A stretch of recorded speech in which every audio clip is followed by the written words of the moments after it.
You said Michael was on, so there we go. Okay, good afternoon, everyone, and thank you for joining us. This is the October 15th, 2020 REDCO Board of Directors meeting. I would like to call the meeting to order, and as the first order of business on our agenda, ask for the approval of the minutes of the September 17th meeting. Everyone should have received those by mail. So I would accept a motion to approve. So moved. Okay, moved by Keith and seconded by Sergio. Are there any additions, deletions, or corrections to those minutes? Seeing none, all in favor, please say aye. Aye. Aye. Any opposed, please say nay. Minutes stand approved. Thank you. So let's see, we have our CEO prepared to, I think CEO, you had asked to have an opportunity to introduce a new staff member after the minutes were approved? Yes. I'd like to introduce Laurie Cargill. She is a new executive assistant. I know there's some background noise. If people could put their screens on mute, put their systems on mute. So some background noise. Okay, that went away. She's our new executive assistant, has been here, I believe, Laurie, this is your third week, right? Yes. Okay, correct. Great. So she's helping us get all situated and in order. So this has come in and made some changes in the office and really supporting us even in our third week. So why don't you introduce yourself? Sure. Hi, everyone. As Sba said, my name is Laurie Cargill, and I'm very happy to have joined the REDCO team. I look forward to meeting and working with each of you as the months and years go by. Professionally, I have a background in, corporate America, academia, and nonprofit. I started my career at Kodak and worked for 24 years, primarily in human resources functions, and then moved to academia, where I was working in the Office of Academic Administration at Roberts Wesleyan College. And then most recently worked at the Alzheimer's Association, where I was the executive assistant to the president and CEO for the Rochester and Finger Lakes region chapter. So I'm very happy to be working with another nonprofit whose mission really does resonate within me. And as I say, I look forward to getting to know each of you and working with you in the months and the time ahead. Great. Thanks. Thank you very much, Laurie, and welcome to REDCO. We're thrilled to have you. Thank you, Dana. Okay, Mr. CEO, the second item is the marketing plan. Do you want to say anything before we have Scott start, or should we just introduce Scott? I believe Scott introduced himself at the last meeting. Again, hitting the ground, has read and reread the strategic plan, and is going to talk about today, marketing and branding the organization. But again, like I said, just let's hit the ground running, and he has a short presentation for us. Okay, thank you. Thanks, everybody. I appreciate the time. I'm going to try to get through this in about 10 minutes. It's about 16 slides, but the kind of preamble you all know about. So I'm going to share my screen. I'm going to ask right afterwards if you guys are prepared to, let's see, here we go. Marketing. There we go. Can you all see that? Yes, okay, I'm good. Okay, let me go into presentation mode here. Yeah, I was getting ready to suggest that. There we go. Yeah, some of the type small. Okay, so moving forward, the agenda is going to be, again, I'll give you a very quick executive summary. background, situation, and opportunity. Those are things that all of you know by chapter and verse. A lot of this came out of the strategic plan, so it's aligned. After that, I'm going to talk briefly about current assets and deliverables versus what we have to generate. Then we'll start really going in kind of the meat of this thing, strategies, both short and long term. Talk about our audiences and how we will kind of differentiate between them. We'll go into branding, themes, messaging. Talk a little bit about cadence, and I refer to cadence in terms of content and how and when we would create and release content, and then success criteria and outcomes. As Bea likes to say, this is a working document. So this is always subject to being changed, to being modified as we see more opportunities and are able to also identify new success criteria. So the background, and let me see here, this, there we go, I'll move this to the other side. Oh, all right, really this marketing strategy details 6 things. One is the creation and promotion of a 3-year economic development plan, generating awareness among businesses regarding the benefits of working with us. It defines our audiences and personas and develops go-to-market strategies. It defines branding, tailored themes and messaging.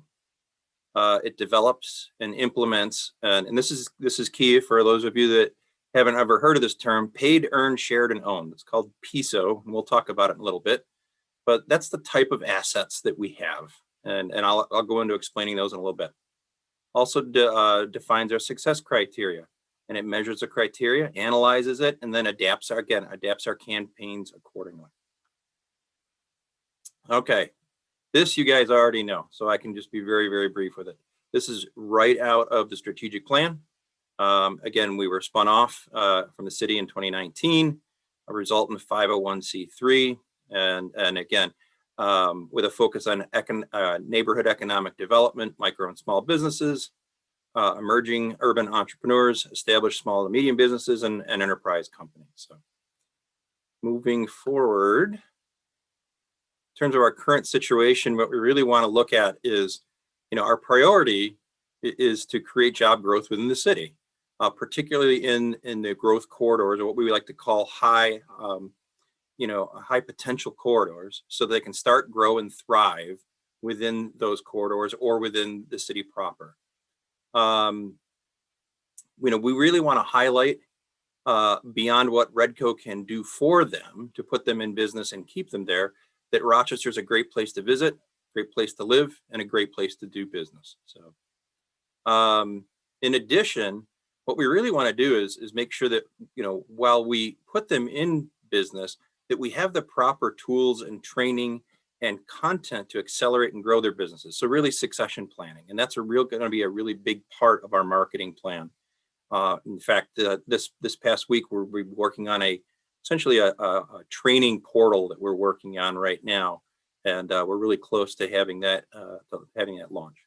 And again, it's this evergreen approach that ensures that we have long-term revitalization of Rochester, and we're not just opening businesses that close in a couple of years. So the opportunity, when we look at it again, right from the strategic plan, financial stability, organizational effectiveness, implementation of strategic services, and for the context of this presentation, branding and marketing. So regarding it, we're going to need to do a couple things. We're going to need to develop a well-recognized brand, which is job one. And we need to live it and communicate it. So as all of you know, brand is a lot more than just a logo. It is really every touch point that we have with any of our audiences. So that includes, businesses as well as partners, vendors, banks, lenders, state, federal, city officials. Our brand needs to be consistent throughout that. So we need to create and implement a robust, engaging digital, social media, and online presence. We'll talk about that. And then we have to ourselves establish a successful and accountable development entity and advocate with and among development, commercial, and banking organizations. Moving forward, in terms of assets, one of the things that we talked about before was PESO. Again, paid, earned, shared, and owned. I'm about to go into that, right? Our initial efforts should primarily be focused on production of new and specific content that is used, again, for what we define as our targeted audiences. And we're going to talk about that in a second. In terms of the content assets, right? One thing that we're starting to do is to kind of assess if there's an existing inventory that we can access that can be reused. In other words, if the content is evergreen, if it's data that came out of, for instance, the corridor study or something, that's still evergreen and usable, right? Our budget will, and I stress somewhat, influence the overall short and long-term strategies. It's finite, so when we spend it, it needs to be spent on high impact returns. And lastly, all other content implementation is going to be generated by us, by REDCO, and the team. And I can say right now, this is not on the slide, but the team's been fantastic in feeding me the information that we need already to start accelerating the program. All right, this is kind of an eye chart, if you will, but it's really quickly just a graphic way of depicting what types of media that we're going to be relying on, right? So there's paid, earned, shared, and owned. I won't go into the details of it, but as you can see, it covers publicity, influencers, partnerships, social media, content, incentive, what we call incentive marketing, paid media, and then what we call high authority content, right? And we're going to create a mix of all of these. We don't have time today, obviously, to go into kind of the minutia of all of it, but this is the mix that we're looking at so that we can make sure that our budget goes the furthest it can in the high impact areas. So, but this is what when I refer to as PISO, this is part of how we're going to create the content that reaches the right audiences at the right time. All right, so getting into the meat of it. Our strategies, right? We're essentially I think I remember somebody on the team saying that we're a brand new, 30-plus-year-old company, which is kind of the way that I've heard it say. But we are a brand new company in that we are essentially an independent entity, and therefore we need to establish a brand. So, we're a newly formed company. We have short and long-term goals. And so let's talk about the near-term goals real quick. And those are just really the essentials, right? That need to be taken into order to create an expression of the brand and its charter, right? And then there's long-term. Once we have kind of, again, those essential basics, we're going to be essentially taking those elements, and while we utilize, the practice, so if you will, on a regular basis, we'll start developing what we call customer journeys. We'll look at, for instance, businesses that are perfectly aligned with the characteristics of a corridor.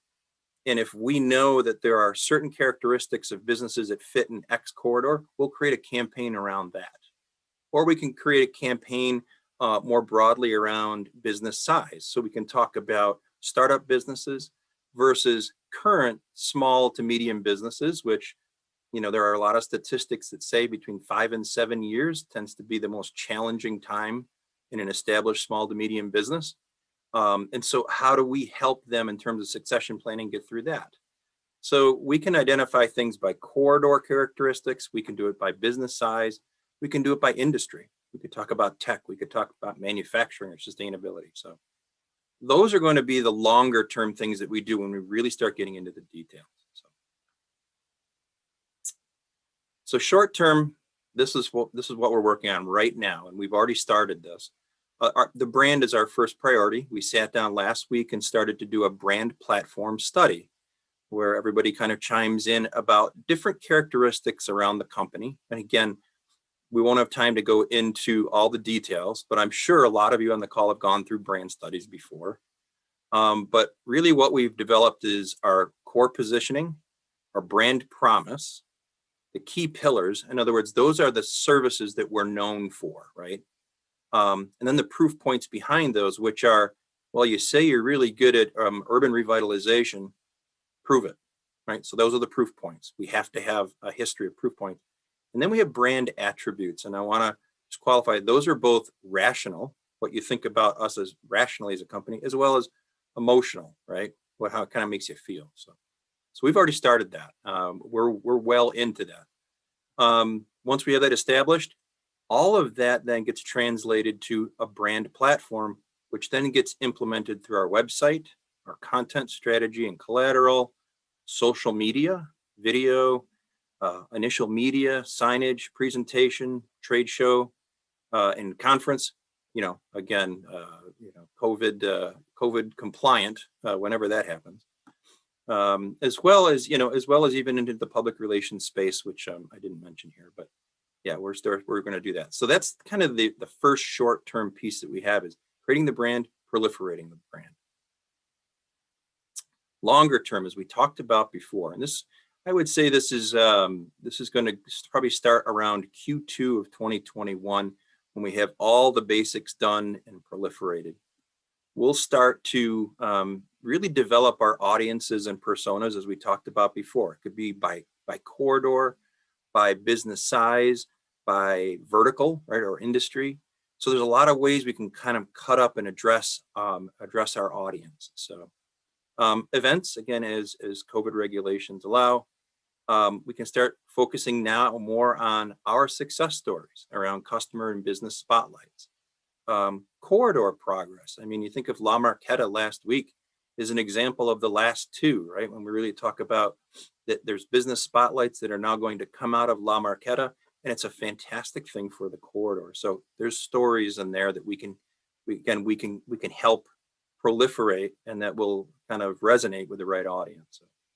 We can talk a little bit about any kind of enterprise corporation engagement that we have. In other words, larger companies that will take an interest in Rochester. Academic partnerships, industry focus, specific press engagements, program updates and funding announcements, and then partnership announcements and updates as well. So that's an example of the more kind of detailed campaigns that we'll start working on, and that'll influence and get pushed out through our content channels. Got a few more slides and then we're going to be all set here. In terms of audiences, I think I've kind of already covered this, but again, you kind of get the idea. We kind of look, in the way we can segment them is we can talk about startups, accelerators, established SMBs, major market businesses, and large scale. I make the delineation there because a major market business is usually a larger but regionally owned business. And then the larger scale enterprises can be much larger, but they can be outside of Rochester. And again, this might make up a small percentage of what we're working on, but also can have a very large impact. For instance, I could look at a large scale enterprise like Aero Farms out of New Jersey, a real cutting edge sustainable company, which now is doing a $100 million project in Abu Dhabi. And they're going to be starting to look for other sustainable installations across the United States. So I would consider that a large scale enterprise. That's just an example.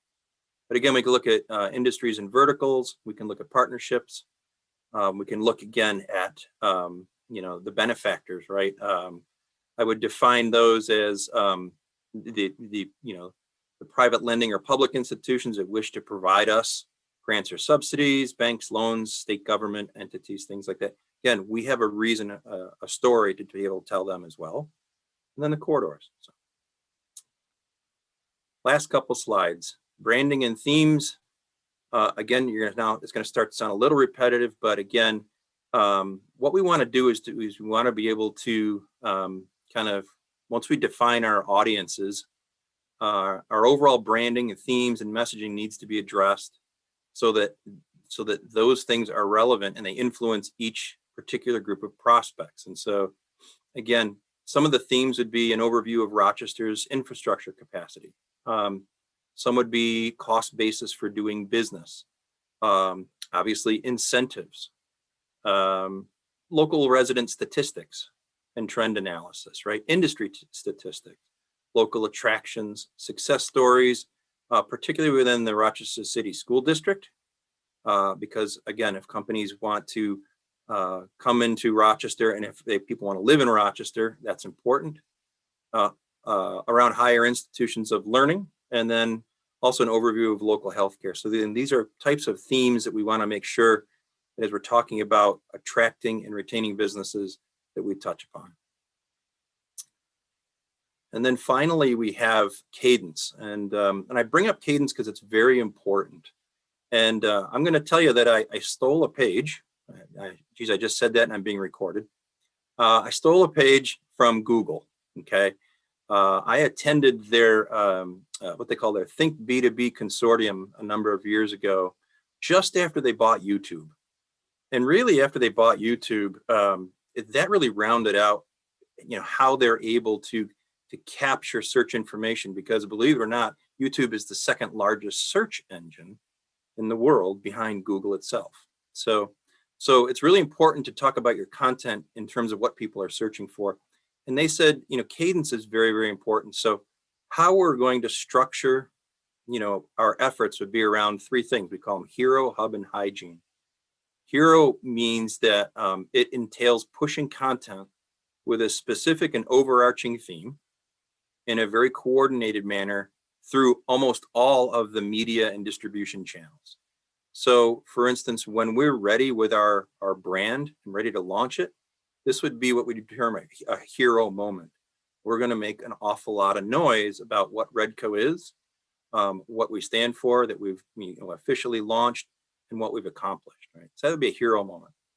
Hub is more specific content that's coordinated usually once a month, and you can do things again like a focus on growing technology sectors, or a focus on local business or corridor growth. And can you do this in a little bit higher production value, but you do it at about a monthly cadence. And then hygiene is the stuff we're doing all the time, right? That we're publishing probably 2-3 times a week about more updates that are coming from our efforts at REDCO. So, and you have to have all three of these to be successful. You can't have one, or it's kind of like making the Super Bowl purchase. You purchase the ad and the Super Bowl, and then you do nothing else. What you're going to get is about 2 weeks of notoriety, and then it's gone, right? So the cadence is very important. And the last is our success criteria. Again, it's a little bit of an eye chart, so I'm going to try and go quickly. But really what we're looking at things initially is like web analytics, social media analytics, conversion rate optimization, and that really is on our site, what that journey looks like. How do we get people to respond to a call to action on our site? So that's CRO is really important. And then we'll look at things like search engine marketing, which could be pay-per-click. We'll look at the organic search optimization, which is very, very important for us. And then finally, our overall content analytics. And our overall outcomes, this shouldn't be any kind of surprise to anybody. We're looking for increased publicity, increased engagement and visibility. We want to accelerate awareness. We want to particularly increase authority. We're going to be able to establish ourselves as an authority.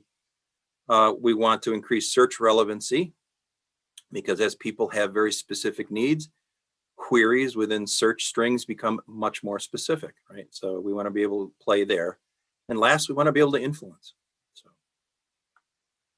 So that is it. And if there's any questions, I'll stop sharing at this point, but I definitely wanted to thank you all for your time. And I know that was a lot packed into a short period of time. So I will stop sharing here and open it up to anybody else.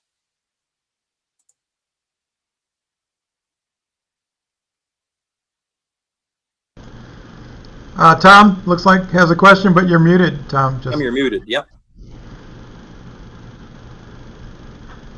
This is quite ambitious, and I have lots of questions about it.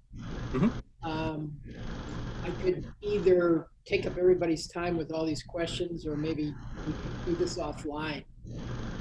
Maybe I could quickly go through some of the things I'm thinking about as you gave the presentation, and then you could quickly answer it, or we could just talk offline. Unless Sure. Board members have the same questions.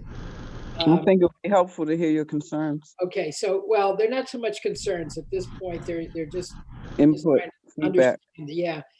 The first one, I think, for us is what is the role of the board in the development of this brand? I've been involved with a lot of organizations, and the board plays an active role in the brand development.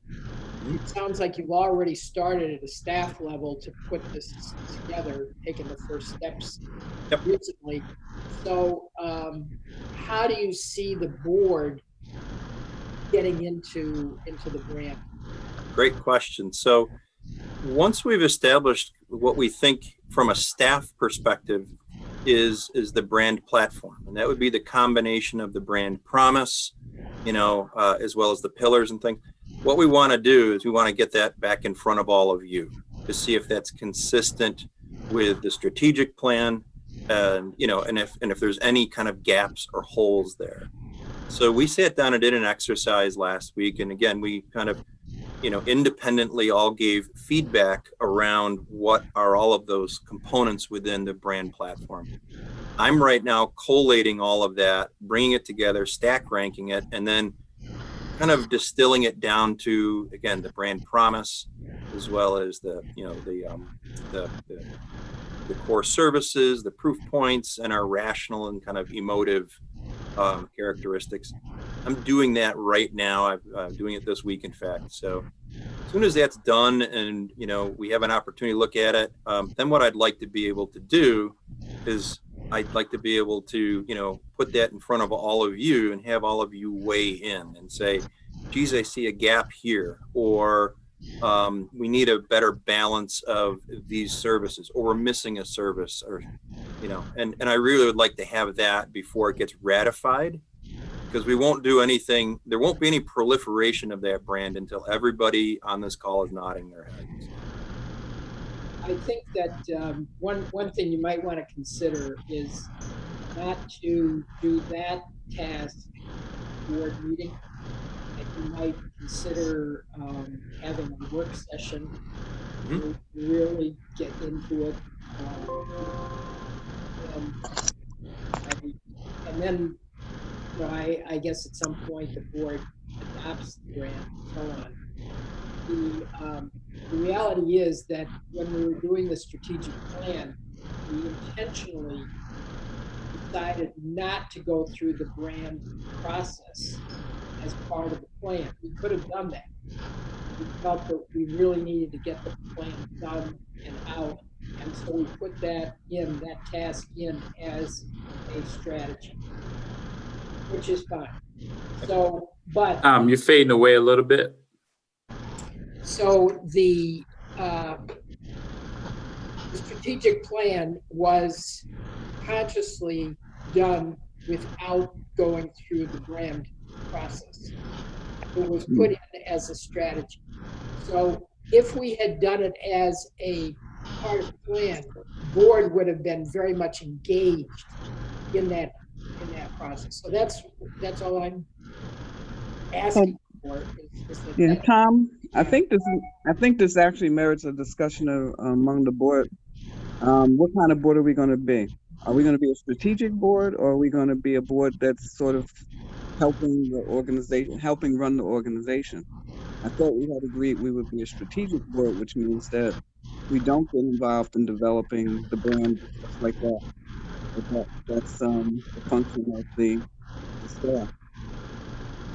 Yes, I think And I that's. know a lot of boards are haven't made that delineation, and so oftentimes boards do get involved in helping or trying to help run the organization that they're associated with. And I've been on some of those kind of boards too, but I think we have to decide as board members, how we're going to view ourselves and what our role is. Yeah, I do. I just want to say to everyone, I don't want anyone here to think that we won't involve the board. I know you heard the statements from Scott earlier. We will bring this back, but the strategic plan was passed, and there's some clear instructions in there. And then as he compiles all the information. You know, we want to be able to bring this back to the board, but it's not the intention to keep the board out, but to keep things moving, because it seems like every time you turn around, every week there's something happening that's impacting this organization in a direct or indirect way. And it's very difficult. The strategic plan was difficult because we're not in person.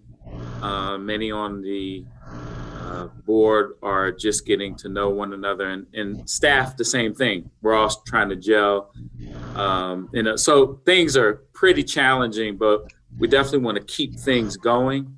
At the same token, make sure that the board is involved and we're sharing.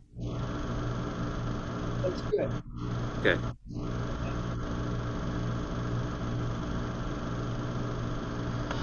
I think the other thing that I had in mind as you were doing the presentation, this is a policy thing, I guess, is that it's very ambitious, and when we put the brand out, we need to be able to make sure we can deliver on stuff.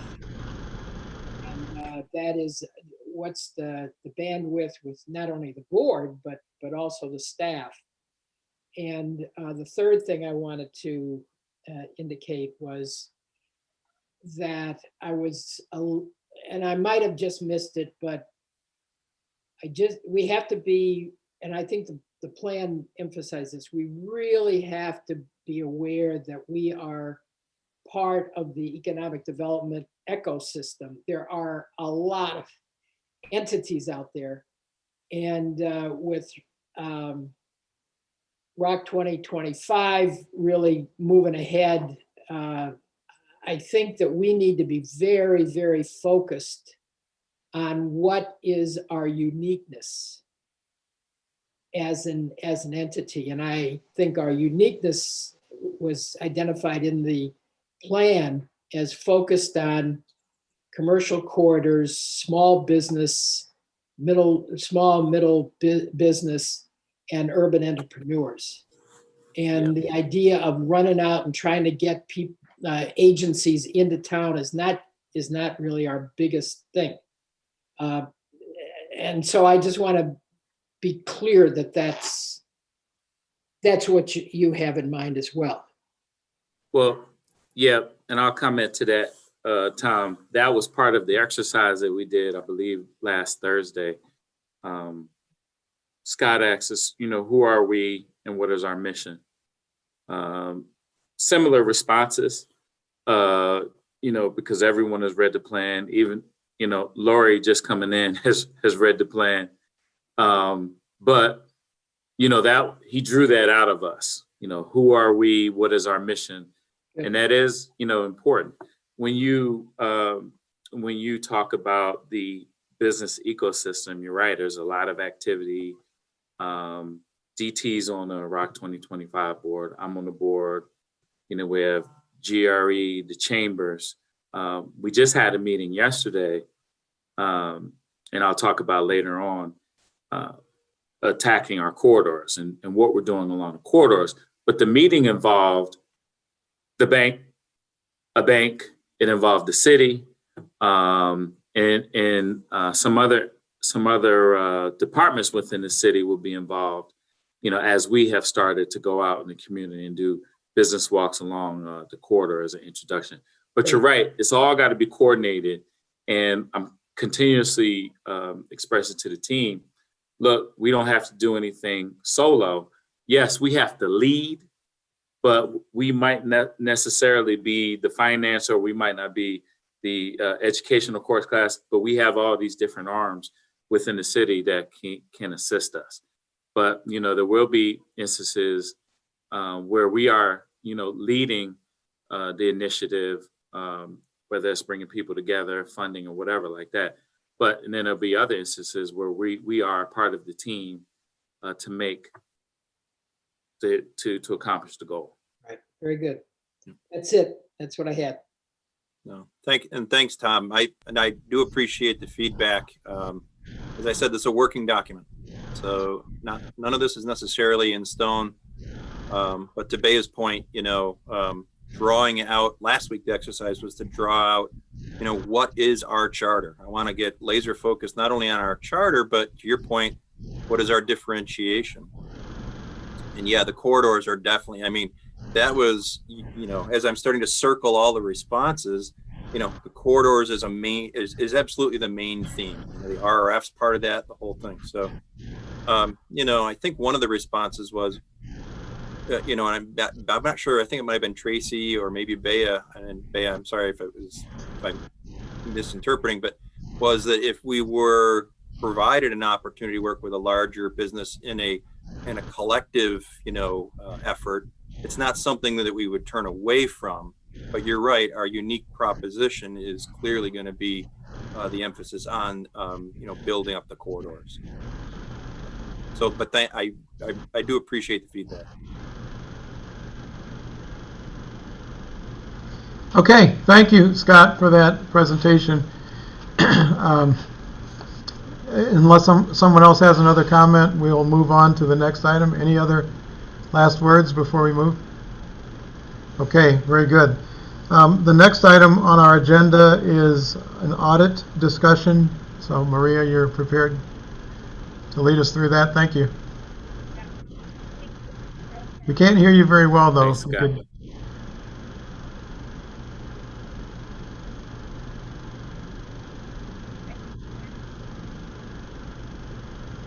Can't hear you at all. Is everybody else hearing her and I'm not? Or okay. No, Maria, you can. We can't hear you. You can come over here, and I'll just.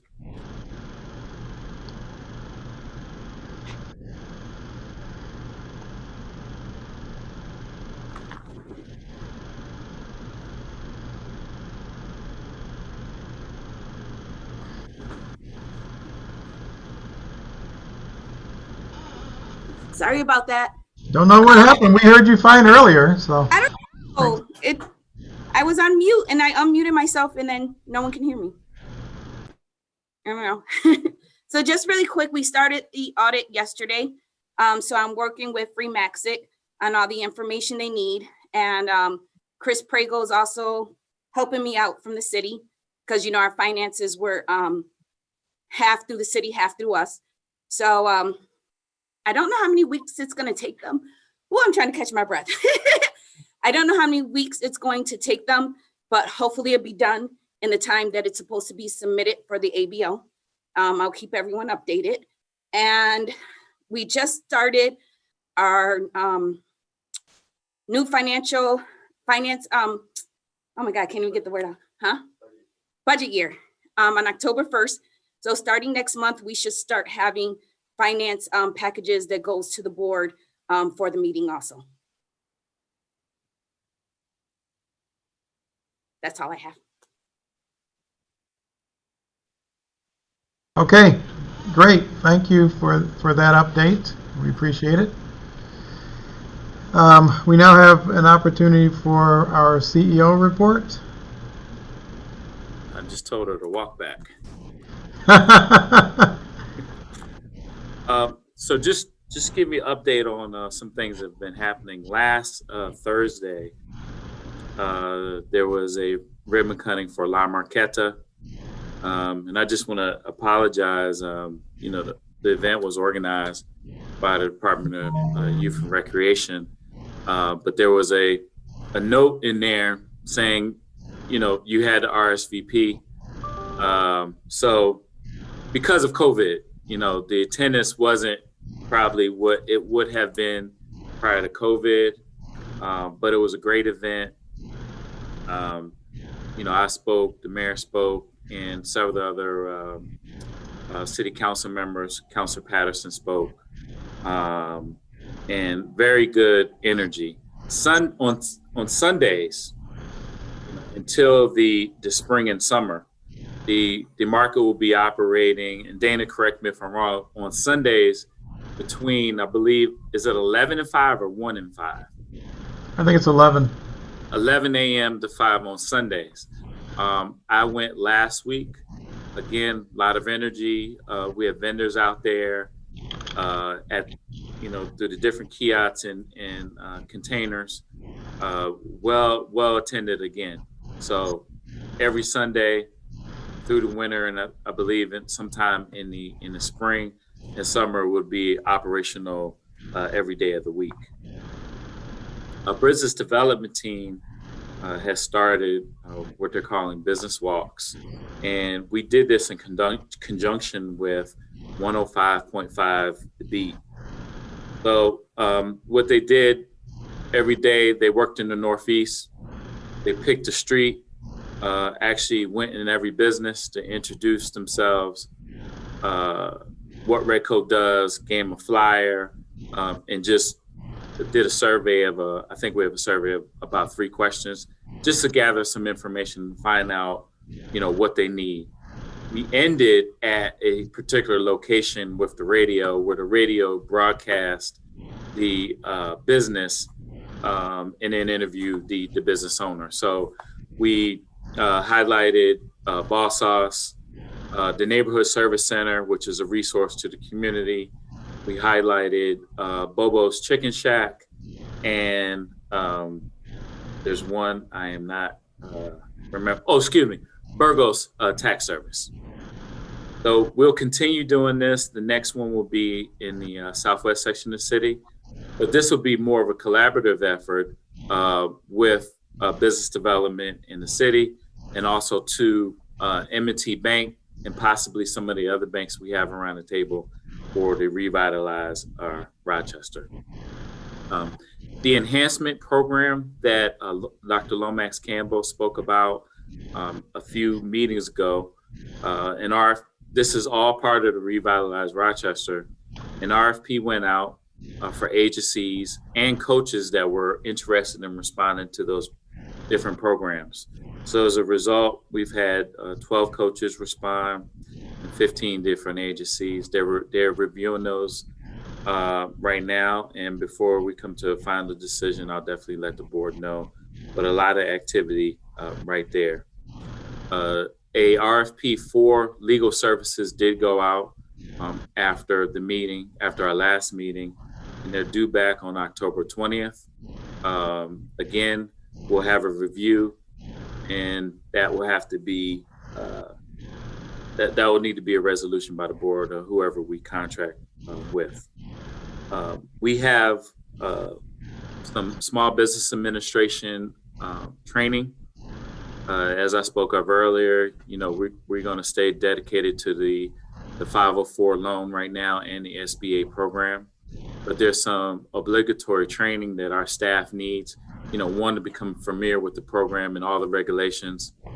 Dana knows some of the complexities of the SBA program, but our underwriter is really familiar with the program, has done SBA deals in the past, but our team has to be trained. But the training, it's not free. We have to pay for this.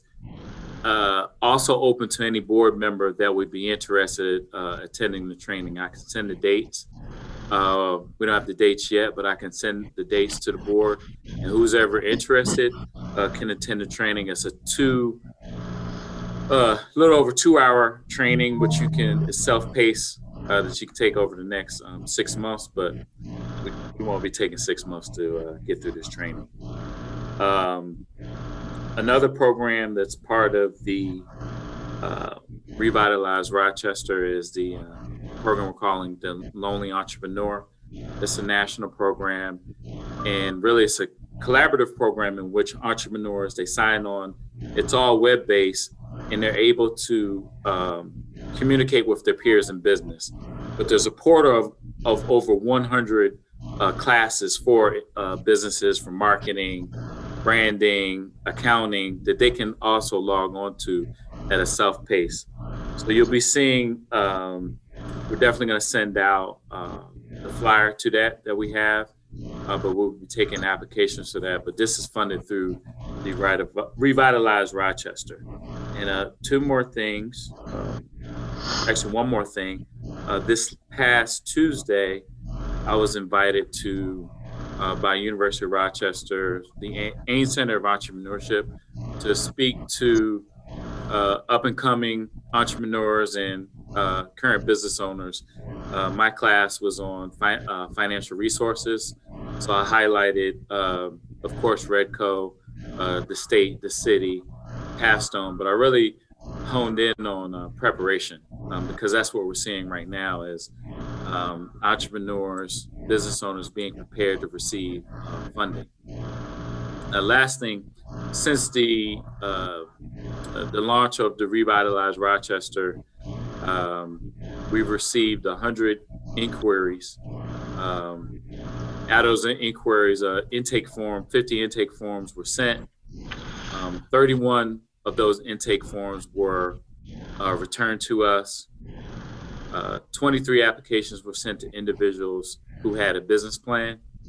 One of the intakes was sent to Owner Worker Network. 7 of the intakes were sent to the Mayor's Office of Community Wealth Building because they didn't have a business plan, and Lomax is helping them with that.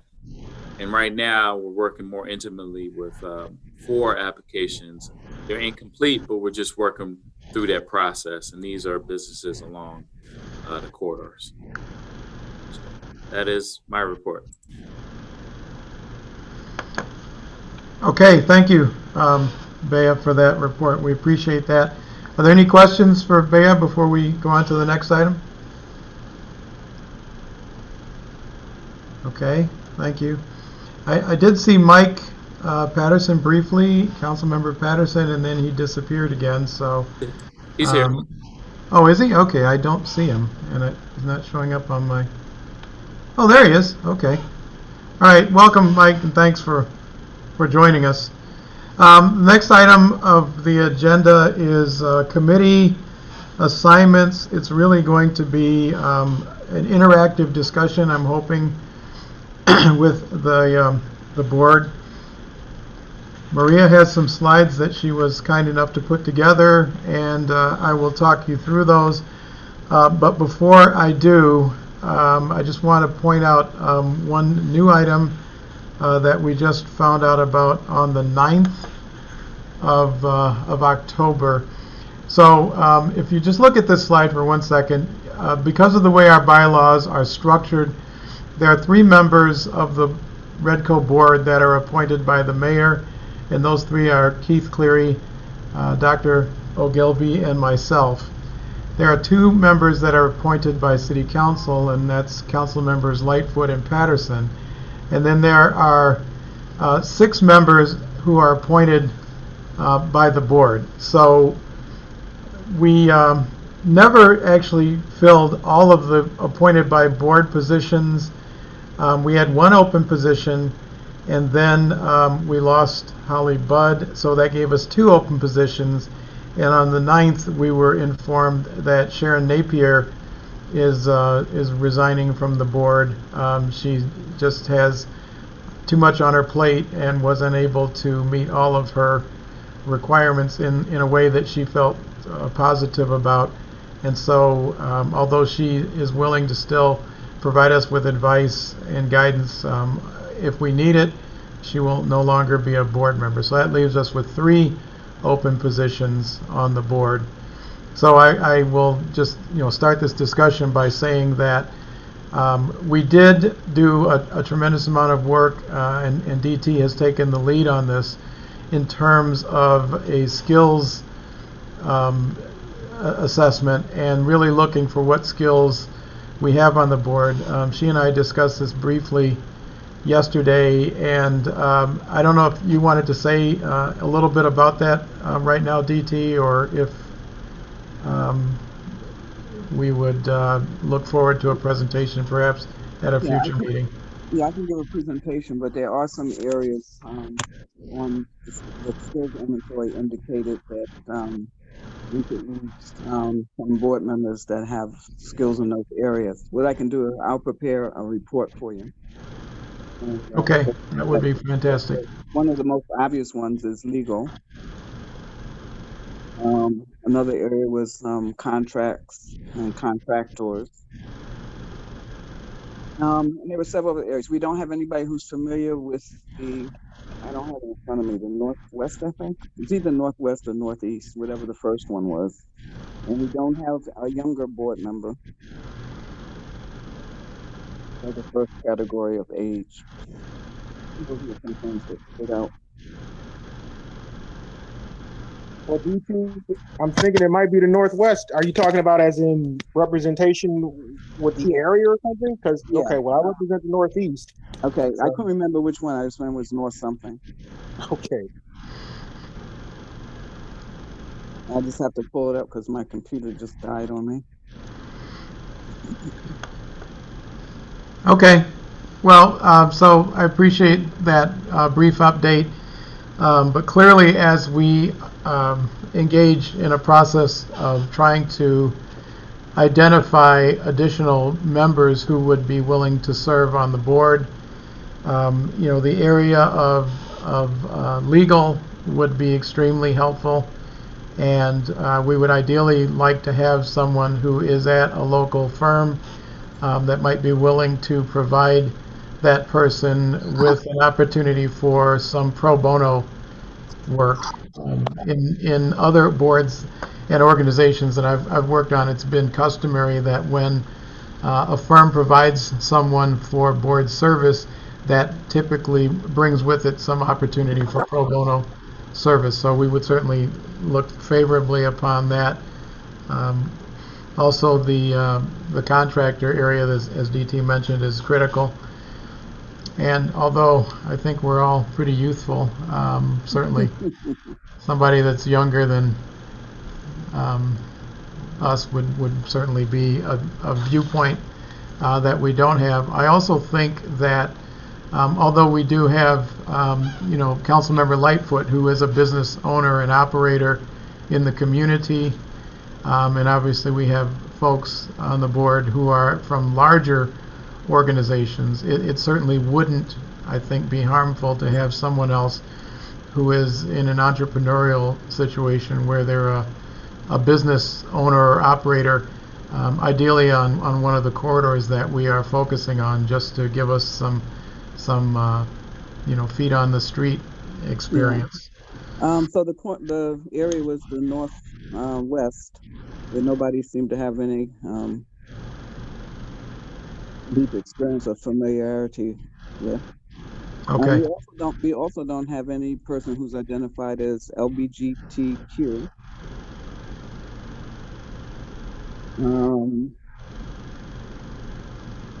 Labor relations is the area that was very low. Okay. Very good. Legal was the lowest, and then labor relations was the next lowest.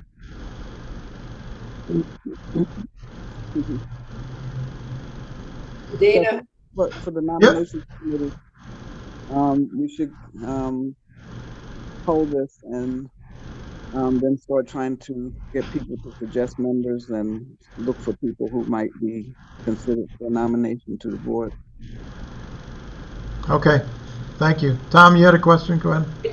well, DT just mentioned it. I think we really do need to move as rapidly as we can to get the committees, not the least, which is nomination committee. The nomination committee, as according to bylaws, I think comprises governance committee, was it? The governance committee is also the nomination committee. Yes, that's correct, according to the bylaws. Right.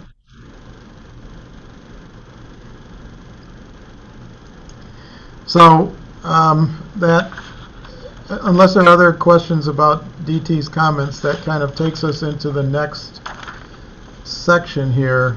So we currently have, and this, we started down a path of working through committees and officers, and then we kind of stopped because we wanted to do the strategic plan. And now that we've approved the strategic plan, we need to really get back on track with just the underlying structure of the organization. Tom was kind enough to kind of mention that as we finished the strategic plan, that we really needed to focus on this. So we've put together just a list of what we have and what we don't have. and we will be trying to work through this, and we will do some of this right now. So we currently have 3 officers, myself as chair, Keith, who was elected to the position of treasurer, and Mike in the position of secretary. We do not have a vice chair, so we need to ideally have a vice chair. I think that there is certainly enough work that we're trying to do in a relatively fast pace that having a vice chair would be helpful. And I would like to nominate at this point D.T. Ogilvy as a candidate for vice chair. From an experience standpoint, she has had and has done all of the experiences and done all the things that we're trying to do back with the Brick City Development Corporation in Newark, the Newark Community Economic Development Corporation, starting the Center for Urban Entrepreneurship here in Rochester, being a dean at one of our major educational institutions at RIT, and typically kind of living and breathing what we're trying to accomplish here at REDCO. So I would like to nominate DT for that position, and if there are any other nominations, I would be happy to hear those at this time. I don't have a problem seconding the nomination. Okay, I don't know who said that, but thank you, whoever said that. Mike Patterson. Oh, okay, Mike, thank you. Yeah, okay. All right, so it's been moved and seconded. Are there any other nominations for the position of vice chair? Seeing none, I would move that nominations be closed and ask for a vote. All in favor, please say aye. Aye. Aye. Any opposed, please say nay. Any abstentions? Okay, so we now have a vice chair, which, if you move to the next slide, please, also completes our executive committee right now. We have 4 members then of executive committee, but executive committee consists of all board officers and 2 other directors proposed by the nomination committee. So we can, if there are people right now who might be interested in being nominated for a position on executive committee, I would accept nominations right now. If not, then we will allow the nominations committee to do that. Anyone right now who would like to be considered for a position on executive committee? Okay, we will move on to the next slide then. So we have an opening for a governance and nomination committee. We created a temporary governance and nomination committee initially so that we could bring the other 5 members onto the board. But as it says here, the board shall appoint a governance committee of at least 3 independent directors, and they must constitute a majority of the committee. I have one candidate who has agreed to serve on the governance committee and has also agreed to chair the governance committee, and that is Tom Argust. Tom Argust, as all of you know, I think, is the person who has been and done many things. I appreciate the fact that I've known Tom for more than 40 years, and he's always been a person that is able to get things done, as evidenced by the work on our strategic plan. So I would nominate, I would accept Tom's willingness to serve as chair of the governance nomination committee, and I would like to nominate him for that position. Is there a second? Second. Okay, seconded by Keith. Are there any other nominations for the position of chair of the governance committee? Okay, seeing none, I would declare nominations closed and ask for a vote. All in favor, please say aye. Aye. Aye. Any opposed, please say nay. Okay, any abstentions? Okay, Tom, congratulations, and thank you for being willing to serve on the nomination committee. If we could just back up 1 second. So right now, Tom is a single member committee, but we do need at least 2 other independent directors. Tom, because he was not appointed by the mayor or city council, is an independent director as defined in the bylaws and in the public authorities law. Are there any other members at this point who would be willing to be considered for the governance nomination committee to work with Tom? Okay, Matt? Can I nominate Matt and Sergio?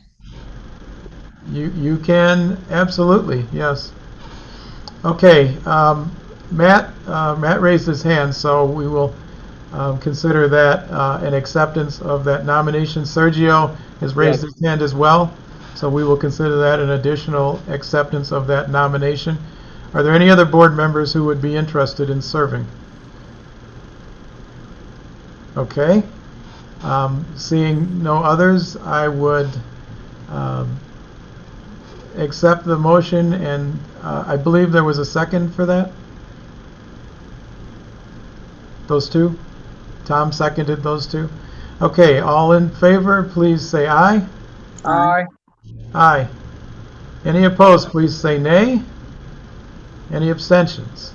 Okay, Tom, you have a committee now that is yourself as chair with Matt and Sergio as committee members for governance and nomination committee. If we can move to the next slide then, please, Maria. Dana, just before sorry. you do. Yes, I'm sorry, go ahead. Before you do. At some point, I'd also like to know who might be the staff person that would be our staff person that we would work with on the governance committee. Don't need to know now, but obviously the other thing as we set up these committees is to identify the appropriate staff people.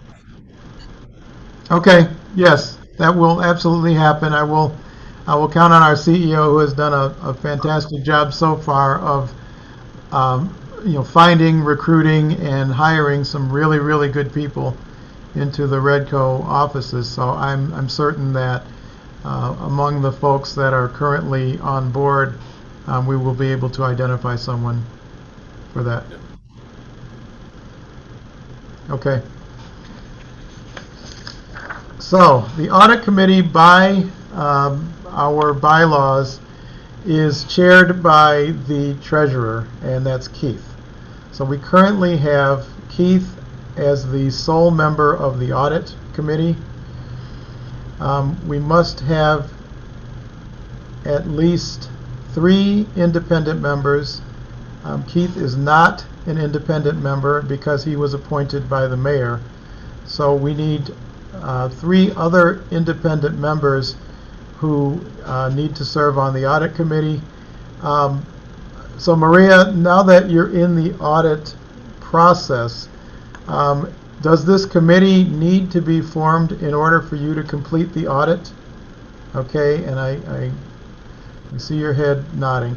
My thought was that perhaps we could let since these have to be independent members, it would be nice if we had an opportunity for the nominating committee to try and fill some of the empty positions that we have in independent members prior to trying to fill this committee. So if that's possible, that would be helpful, but if that's not possible, then I don't think it leaves us with a lot of independent members. And may I suggest, Mr. Chairman, that we combine, or the members of the finance committee also be the members of the audit committee and vice versa, since the treasurer is heading both of those committees. Well, let's see. Who are the other members of the finance committee? I don't have that. We don't have members yet. Oh, we don't, oh, other, okay, other than the treasurer. okay. This is Matt. I think that violates the independence requirements. Does Yeah. it? Okay. Because the audit committee is really auditing the finances, so. Yeah. And then from My bad. an independent member standpoint, there's only 3 of us, so this could be Yeah. a very fast process as we start going through Yeah, it. either that or we wait until we get 3 more members. Because we should have 6 independent members. We should, yes, correct. And do we want to burden?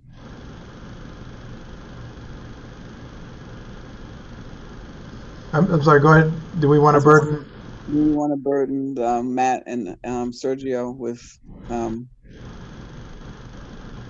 Well, yes, at this point, unfortunately, this would have to be Matt, Sergio, and Tom. And again, I don't know that, given that they've already agreed to do one thing, that we should, as you said, burden them with another. Maria, can you, I'm sorry, we're probably not going to be able to hear you, but is there any way that you can let us know exactly what the requirement is for having this audit committee prior to being able to complete the audit?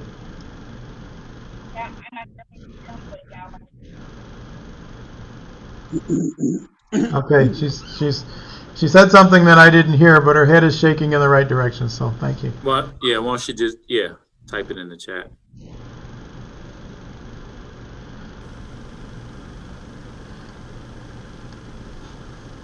Well, we can make them temporary members until we get new board members.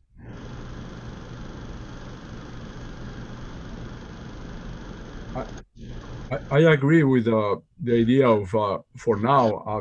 We can, I can sit on this committee. Then later on, when we have the other members, I think we can get the audit going, and then when we have new board members, then we can switch. Yeah, that might be the best. Okay, so Maria said I will find out what is needed to approve the audit. So we have some information that we can receive, and we also have a comment from Sergio that perhaps, at least on a temporary basis, that at least he would be willing to be one of the members of this committee. And then Matt said, well, since there's only 3 of us, it would have to be the 3 of us. Matt and Tom, do you both feel like that's something you'd be willing to do on a temporary basis? Or is that something that you would prefer to have us continue looking for other folks first? Well, for me, if we really need to have, we'll find out from Maria, but if we really need to have not a committee now, then it's fine with me. It would give the governance committee a lot of push to get these positions filled. Yeah, I think if you can do that temporarily, I understand that both you and Matt don't feel you're very strong. Accounting is your strong suit, but at least for this point of time, it might be useful. Financial management. I think I think, Tom, you said it. I think what this really demonstrates as we go through all of these slides is the urgency around each of us as board members putting forward putting forward some suggestions and names to the nominating committee and filling this board out a little bit in each of these committees. Because if the goal is to satisfy some compliance effort, then we only have so many people that we can do that with now. Right. And that's just the way it would have to be. But I think it's incumbent on. I know I'm making notes here to say, boy, think outside of the box for finance, and DT. The quicker you can get sort of those skill gaps and the attribute gaps we're looking for, then we might just have to really put this funnel together.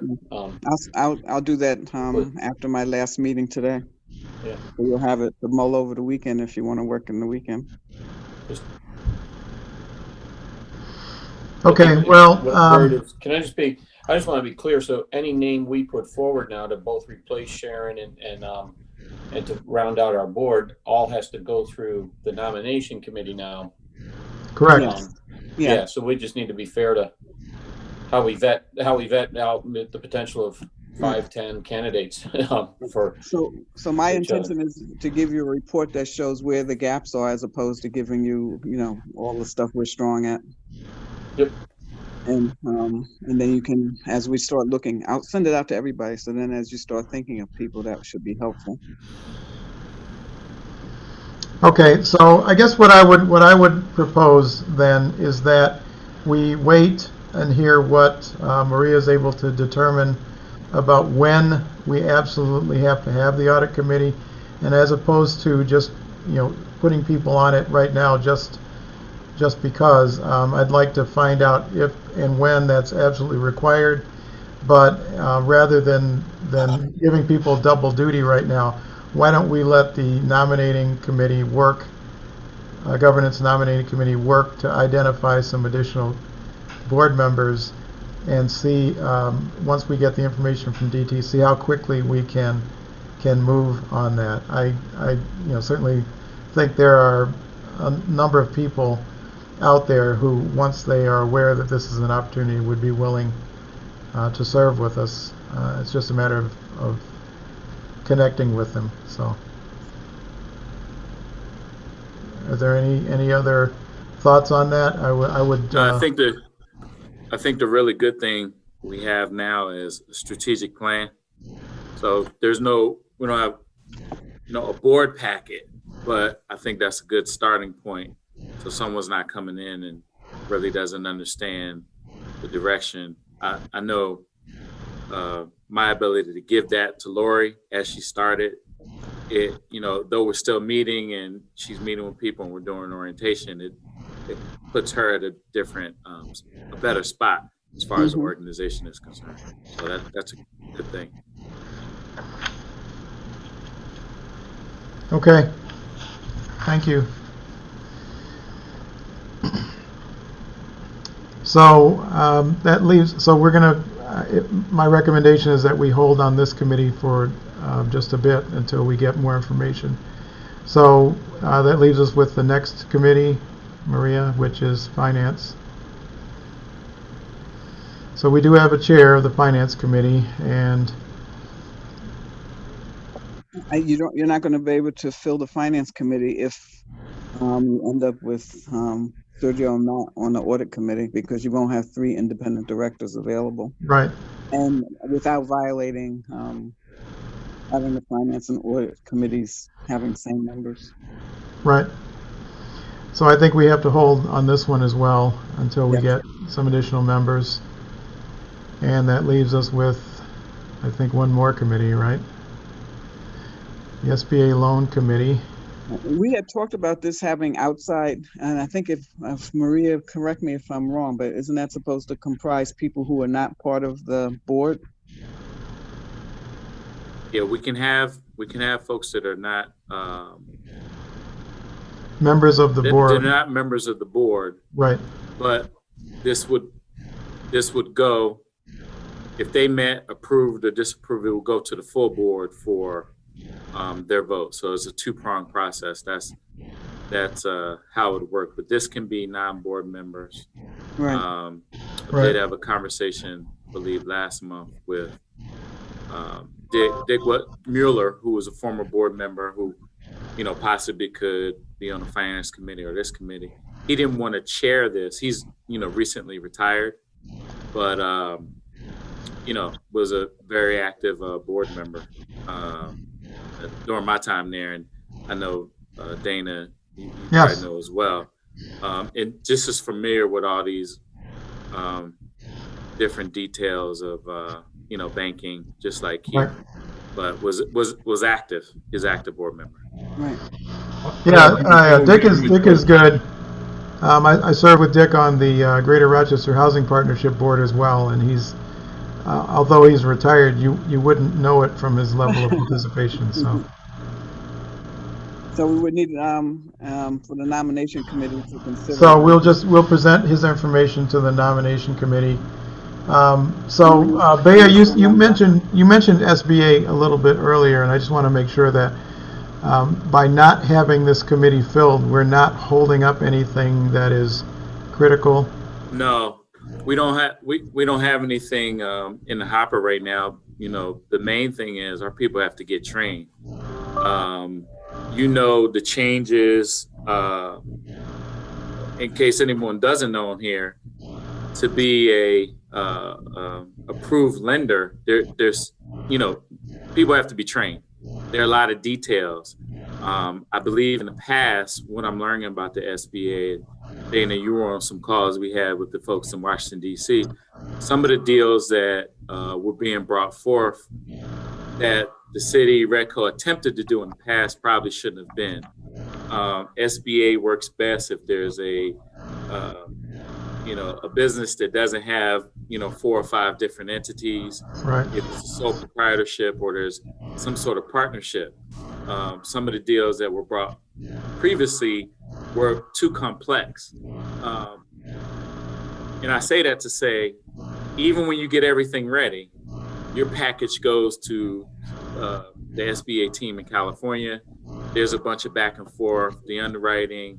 I think the city had a challenge doing it, and I'm not saying we're going to have not going to have the same challenge, but look, we had Corrine or Sue underwriting, but their responsibilities were also to underwrite housing projects, to underwrite downtown projects and business development projects. And sometimes that convergence, now you have to pick what's priority. And this does take time. So our folks have to be trained first before we accept the deal. So we haven't been accepting any deals to do this. We got to get trained. I got to make sure that people know exactly what they're doing so we don't run into any bottlenecks like we have in the past. Okay. Yes. And if in the short term, if we have a city resident or somebody, I'm sure we can refer that to one of our participating banks to get, so I think there's urgency here, but there's probably ways that Bay and his team can help and not create a gap in service to residents. Okay. Yeah, and that's what we've been doing. Dane, I think I got an inquiry from Dave last week, and I think we referred that to another bank. Just right. Honest with people. Look, this is where we are. We're not there yet. This is where you can go. Right. Yeah. Between the banks, NYBDC, there are certainly other places, and you're unfortunately 100% correct. These SBA deals, the more complicated the business structure is, the more difficult it is. We have 2 here. I met on these just before our meeting started. We have 2 here that have been in the process cycle for more than 2 months, and we're still struggling to get those submitted to SBA in a way that they will accept them, and it's extremely difficult. So we still are a resource for those, but our capacity is very limited to take on multiple versions of those SBA deals at one time. So we're trying our best to get these 2 through, but they're not moving very well. So okay, so we will not move forward on the Sba Loan Committee right this minute. So, and then folks, I'm sorry, Mr. Patterson, yeah, Councilman Patterson. Move forward on it now, but as you're building it out, I would like to be included. And if you've got a training coming up, I'll take it. You need 5, so you can put me in as a 1. Okay, very good. Thanks. I thought I heard it was a little muffled that he wanted to take the training. Yeah. Yes. Okay. Yeah, maybe you should announce to the board, because some other members may wish to take it as well. No, what we're going to do is send it out to the board. Okay. Once we have the date, Maria will send something out to the board to find out who's interested. And then after that, we'll sign you up, pay. And I believe it's like a 2-hour, but you don't have to do it in one setting.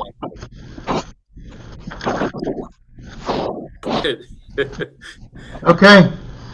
And last but not least, one committee that we actually have a full committee for.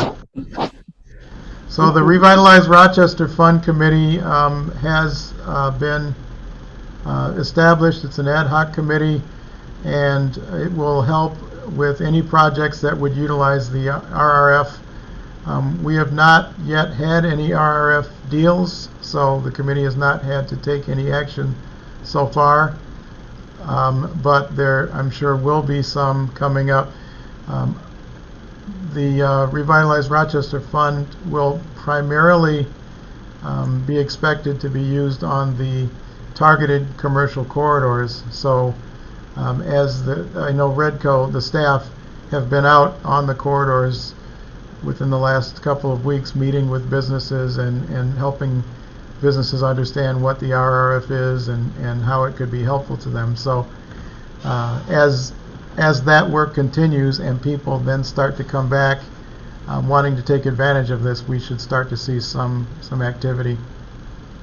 Do we have to formally recognize that committee? Yeah, If the board has not officially appointed, then the board would have to make take an action to do so. The board of directors shall appoint the RRF committee members. Right. also, too, I just want to let everyone know these 3 members from the REDCO board are part of a larger board of the 7 different banks.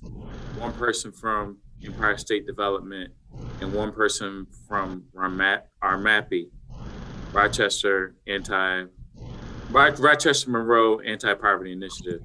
And the board, they meet once a month, the week prior to the full REDCO board meeting. So as we have a deal there, final approval is a REDCO board move or disapproval. But so it's a larger committee that's chaired by a REDCO board member. Okay. So, Mr. Chair, I move that we accept the RRF committee in whole as constituted. Okay, thank you. And Mike had seconded that. Thank you, Mike. Any other discussion about the RRF committee? Seeing none, all in favor, please say aye. Aye. Aye. Aye. Any opposed, please say nay. And are there any abstentions? Okay, so that committee is approved. Thank you very much for that. I think that's the end of our committees. So we do have some remaining work that needs to be done. So we will we'll get some information from DT about the work that was done for skill set. We'll get some information from Maria on the Audit Committee, and we will get all, to the extent that we can, come up with names. Please get those to Tom as quickly as possible so that he and the committee can start taking a look at potential candidates for the board. Tom, ideally, when would you want those? Yesterday.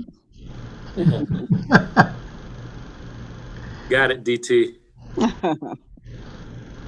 Tom, you're muted, sorry. We have a lot to go through. It's just not a matter of getting a name and throwing it in. So there's a lot of vetting that has to be done. It's a process, right? And I also, that's why I'm anxious for you to name a staff person who could be working with us on this. Okay. And well, let me ask this question now. What would you want the staff person to do? Well, I think we could talk about it later. I think y'all should take this offline. Yeah. Yeah, I'll arrange some time to give you a call, Tom. Okay, so I've got 3 things here that I think I heard that we need to do. 1, we've got to get the information from DT on the needs, the audit info from Maria, and an identification of a staff person that will be discussed between Tom and Bea for what the requirements are, and then Bea will choose someone. Anything else anybody can think of for next steps? If not, I think we're done now. It's 1:29, and Unless there's anything else, I would move or ask for a motion to adjourn. So move. Second. Okay, moved and seconded. All in favor, please say aye. Aye. Okay, thank you everyone for your time. We appreciate it, Thank you, and Mr. we'll Thank you. we'll see you at the next meeting.